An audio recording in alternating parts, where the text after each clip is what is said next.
میلسی کی main market میں محمد اسلم نامی تاجر کو کیا 3 اوباشوں نے قتل کی وجوہات کیا تھیں؟ عمر، عرفان اور اعظم نے ایسا کیوں کیا؟ دیکھیے پروگرام مجرم کون میں۔ میں ہوں آپ کا میزبان منیب خان۔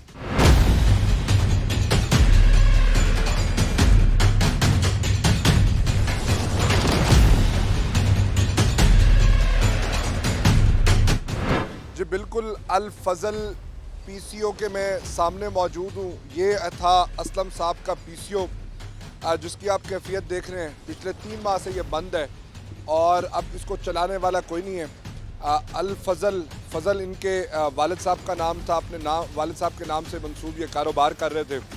ایزی پیسہ اور جائز کیش کا یہ چھوٹا موٹا لین دین اور ایزی لوڈز کرتے تھے لوگوں کے موبائلز پہ، اور انہوں نے اپنے بچوں کو پڑھایا اور بہترین تعلیمی اداروں میں تعلیم دی۔ ان کے بیٹے میرے ساتھ موجود ہیں جنہوں نے BS کیا۔ آپ کا نام کیا ہے؟ میرا نام عبداللہ ہے اور میں نے BS کمپیوٹر سائنس جو ہے وہ قوم سیٹ بہاڑی سے کی ہے۔ عبداللہ، کیا معاملہ ہوا اس دن؟ ایسا کیا ہوا کہ آپ کو یہ فیس کرنا پڑا؟ میرے والد صاحب جو تھے وہ ڈیلی دکان پہ آتے تھے، اپنا کاروبار کرتے تھے، اور ہماری یہ جو شاپ ہے یہ تقریباً ہمیں 30 سال ہو چکے ہیں اسی جگہ کے اوپر۔ جی تو ہمیں لوگ بھی اچھی طرح سے جانتے ہیں۔ تو میرے والد صاحب پہلے ڈیلی آتے تھے اور کیش کا جو سلسلہ تھا وہ ڈیلی بیسس پہ چلتا رہتا تھا۔ تو اس دن جو تھے وہ اپنا کیش لے کے، ان کے پاس ایک چھوٹا ہینڈ بیگ ہوتا تھا، تو وہ کیش لے کے اپنے گھر جا رہے تھے۔ یہ ڈیلی کی روٹین تھی، ڈیلی جو تھے وہ مغرب کی نماز کے بعد جو اپنا گھر جاتے ہوتے تھے۔ تو ملزمان نے ان کے اوپر نظر رکھی تھی، اور اس کے بعد انہوں نے ایک دن موقع دیکھ کے انہوں نے رکھی ہے یہاں پہ، اور اس کے بعد آپ موقع دیکھ کے انہوں نے واردات کی۔ میں آپ کو اس کا بیک گراؤنڈ بتاتا جاؤں۔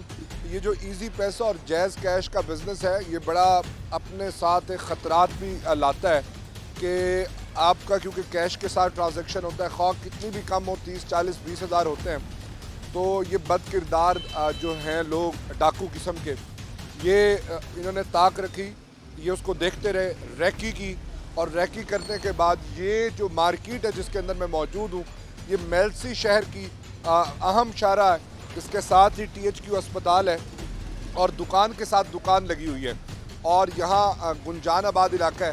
یہاں سے جب وہ نکلے اور ایک اندھیری گلی میں پہنچے تو یہ ملزمان جس میں عمر، عرفان سمیت یہ 3 دوست تھے جنہوں نے پلاننگ کی اور ڈکیٹی کی کوشش کی، اور ڈکیٹی کی واردات کرتے ہوئے اسلم صاحب کو فائر کر دیا۔ اچھا، آپ بتا رہے تھے پھر کیا ہوا؟ جی، میرے والد صاحب نے دکان بند کی ہے، دکان بند کر کے وہ گھر جا رہے تھے۔ ہمارا گھر ادھر پاس ہی ہے، تو وہ جب اس گلی میں پہنچے ہیں، وہ گلی میں تھوڑا اندھیرا تھا، تو ملزمان نے اس کا فائدہ اٹھایا اور میرے والد صاحب کے اوپر انہوں نے فائر کیے ہیں، اور جو ان کے پیسے تھے وہ کھینچنے کی کوشش کی ہے۔ اور انہی ملزمان نے اسی جگہ پر پہلے بھی میرے والد کے ساتھ وقوع کیا تھا، اور اس ٹائم بھی یہ پیسے چھیننے آئے تھے اور پیسے چھین کے لے کے گئے تھے، اور اس ٹائم بھی انہوں نے فائر کیے تھے، لیکن اس ٹائم پولیس کی کوئی کارروائی نہیں ہوئی تھی اور ملزمان جو تھے وہ نہیں پکڑے گئے۔ لیکن اس دفعہ جو ہے پولیس نے کارروائی کی ہے، اور وہ بھی تاجر وغیرہ نے احتجاج وغیرہ کیا ہے، جس کی بیس کے اوپر انتظامیہ تھوڑی حرکت میں آئی ہے، اور انہوں نے ملزمان کو جو ہے وہ گرفتار کر لیا ہے۔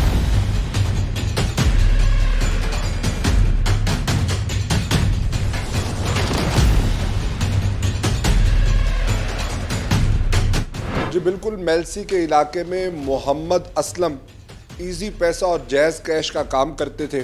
لوگ آتے تھے 20 روپے 1000 کے پیچھے، غالباً ان کے اماؤنٹ ہوتی ہے جو یہ چارج کرتے ہیں، اس میں کمپنی کا بھی کچھ شیئر ہوگا۔ وہ 20 روپے کے لیے اپنے بچوں کی تگ و دو کرتے تھے۔ ڈیلی کا 40-50 ہزار روپے ان کے پاس کیش روٹیشن میں رہتا تھا۔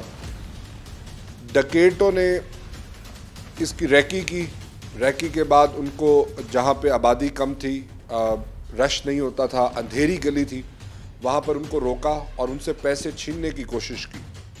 اس سے پہلے بھی 2 سال پہلے ان کے ساتھ ایسا ہوا، اور اس وقت بھی ان پر فائر کیا گیا۔ انہوں نے ریزسٹ کیا، وہ پیسے نہیں دینا چاہتے تھے، ان کی زندگی بھر کی جمع پونجی تھی۔ اس دفعہ بھی ایسا ہوا، پھر ان کو فائر کیا گیا۔ 3 ملزمان تھے جن میں سے ایک نے فائر کیا، ایک اگلی طرف سے، ایک پچھلی طرف سے، اور وہ 4 دن زندگی اور موت کی کشمکش کے بعد جام بر نہ ہو سکے. اس کے بعد ان کو گرفتار کیا گیا ملزمان کو شک کی بنیاد پہ. جب ان کو انٹیروگیٹ کیا گیا, ان کی سی ڈی آرز نکالی گئی, تو پولیس نے ان کو گرفتار کیا اور ملزمان سے اگلوایا, تو اور باقی چیزیں بھی ثابت ہوئیں. ڈی ایس پی میلسی فروخ جاوید صاحب ہمارے ساتھ موجود ہیں, ان سے بات کرتے ہیں, جانتے ہیں کہ معاملہ کیا ہے. فروخ صاحب وقت دینے کا بہت بہت شکریہ. تھینک یو ویری مچ جی. فروخ صاحب کیا معاملہ ہے یہ؟ جی بسم اللہ الرحمن الرحیم. یہ 1 جولائی کا واقعہ ہے. محمد اسلم کی پی سی او کی دکان تھی, وہاں یہ ایزی کیش اور جیز کیش وغیرہ کرتا تھا. شام کو یہ دکان بند کر کے اپنے گھر واپس آ رہا تھا, تو ملزمان عمیر, اعظم اور عرفان وغیرہ انہوں نے پہلے سے پلاننگ کی تھی, اس کا روٹ دیکھا ہوا سارا کہاں سے جاتے ہیں. اس کی دکان کے پاس ایک بلیڈ کی دکان تھی, وہاں بیٹھ کر انہوں نے ساری پلاننگ کی تھی. اچھا. جب یہ وہ اندھیری گلی میں داخل ہوا تو ایک ملزم سامنے سے آ گیا, اعظم, جس نے اس کو فائر مارا, اور باقی ملزمان دو وہ پیچھے کھڑے. یہ ایک ہی بائک پہ تھے یا 2 بائکس پہ تھے؟ یہ الگ ایک بائک پہ تھے, لیکن وہ پیدل تھا نا اس وقت. اچھا, ایک پہلے سے پیدل آگے راستے میں. گلی میں سے آگے آگے. اور پھر جب ان کو پکڑا, ان کے سی ڈی آر لیے, ٹیکنیکل طریقے سے ہم نے ساری اس کی تفتیش کی ہے, سی سی ٹی وی فوٹیج حاصل کی گئی, وہاں سے ان کے چہرے شناخت ہوئے, پھر ہمارے سی ڈی آر لیے, وہاں سے ان کی لوکیشن وغیرہ تمام ٹیکنیکل طریقے اپنائے گئے. پھر ان کو گرفتار کیا گیا, یعنی سائنٹیفکلی آپ نے ان کو سائنٹیفکلی ٹوٹل کیا گیا. گرفتار کرنے کے بعد ان کو ہم نے شناخت پلیٹ پہ جوڈیشل بھیج دیا, تاکہ ہمیں کوئی اس میں شک شبہ نہ رہ جائے. وہاں پھر مدعی نے جا کے جیل میں ان کو شناخت کیا کہ واقعی یہی ملزمان تھے. ان کے بعد ان کو ریمانڈ جسمانی پہ واپس لائے, جہاں ان سے اسلحہ بھی ریکور ہوا, موٹر سائیکل جس پہ انہوں نے واردات کی وہ بھی ریکور ہوا, اور اس کے بعد ان کو جوڈیشل کیا گیا. اب اس پر دفعات کون کون سی لگائی آپ نے؟ 394 اور 302 اس میں جا رہا ہے. اس میں ہوگا کیا آپ ان کا؟ اس میں انشاءاللہ سزا ہوگی, ان کو شناخت پیڈ ہو چکی ہے. جو سزائے موت کم از کم عمر قید ان کو ہوگی. سزائے موت یا سزائے عمر موت, قید؟ جی, یا عمر قید. جی, یہ کیا وجہ ہے کہ نوجوان ہیں, وہ بالکل کم عمر ہیں, 20 22 25 سال کے وہ لڑکے ہیں تینوں, ایک تو غالباً اس میں 17 18 سال کا بھی ہے. تو کیا چیزیں ہیں جو ایسی نوجوانوں کو اس طرح کی حرکات پر؟ کرمنل جو ایک مائنڈ ہوتا ہے وہی ٹرینڈ ہے, اور تو کچھ بھی نہیں ہے, کہ واردات کریں اور پیسے لیں, اور ایزی منی. صحیح سے. تو یہ ان کا کیا پہلے بھی بیک گراؤنڈ ہے؟ پچھلی واردات میں بھی یہ تھے یا کوئی اور تھا؟ نہیں, وہ ابھی اس میں نہیں, یہ ثابت ہوئے, مزید چل رہا ہے وہ اس کا دیکھ رہے, وہ 2 سال پرانی ہے, اس میں ذرا ٹائم بھی لگے گا, اس کا ڈیٹا وغیرہ بھی.